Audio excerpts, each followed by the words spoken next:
Bismillahirrahmanirrahim. Assalamualaikum warahmatullahi wabarakatuh. Banyak orang mengira bahwa indigo merupakan sebuah kelebihan dan dianggap keren karena mereka bisa melihat makhluk halus, bisa melihat pocong, genderuwo, kuntilanak dan lain sebagainya.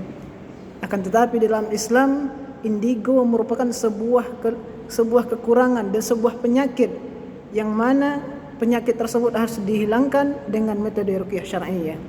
Di dalam Islam, seorang yang mengaku beriman kepada Allah Subhanahu wa taala dan dia normal, maka dia tidak akan bisa untuk melihat makhluk halus. Dia tidak bisa melihat jin, genderuwo, pocong dan lain sebagainya.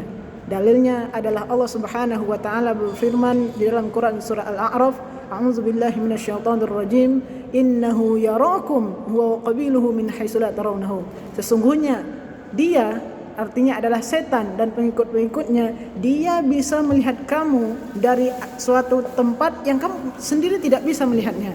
Menurut para ulama tafsir, ini merupakan sebuah dalil bahwa manusia yang beriman kepada Allah Subhanahu wa taala dan dia normal, maka dia tidak akan bisa untuk melihat makhluk halus. Dia tidak bisa melihat jin, genderuwo, setan dan lain sebagainya.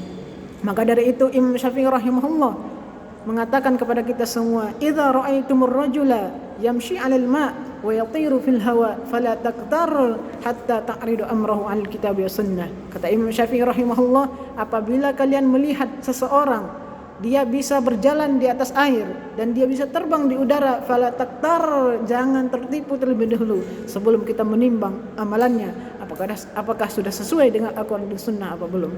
Apabila perbuatan yang dia lakukan sehari-hari tidak sesuai dengan Al-Quran dan Sunnah, dia jauh dari syariat Islam, dia tidak pernah salat, dia tidak pernah ngaji, kemudian dia bisa menyembuhkan orang dengan satu usapan saja, maka bisa jadi ini merupakan dari musuh-musuh Allah Subhanahu wa taala. Akan tetapi ketika kita mempertimbangkan perbuatannya sehari-hari, amalannya sesuai dengan Al-Qur'an dan Sunnah, dia dekat dengan Allah Subhanahu wa taala, dia dekat dengan syariat Allah Subhanahu wa taala, maka bisa dipastikan kelebihan yang dia miliki itu berasal daripada Allah Subhanahu wa taala. Beginilah cara menurut Imam Syafi'i untuk mempertimbangkan, untuk melihat apakah kelebihan yang dimiliki oleh seorang muslim itu berasal dari setan ataukah berasal dari Allah Subhanahu wa taala. Assalamualaikum warahmatullahi wabarakatuh.